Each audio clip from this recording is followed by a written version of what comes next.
তো দেখো এখন বাড়ি যাব।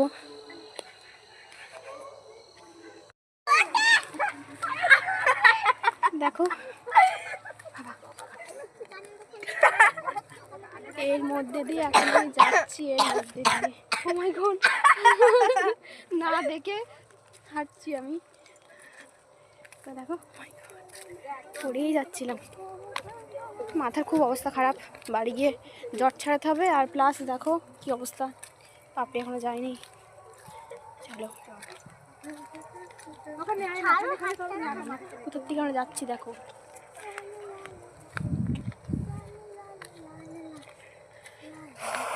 এখন বাজে কটা, 4:40। তো অবশ্যই কিন্তু সাবস্ক্রাইব করে দেবে, যারা যারা এখনও করোনি তারা অবশ্যই সাবস্ক্রাইব করে আমার পাশে থেকো। আর কেমন লাগছে অবশ্যই কমেন্টে বলো।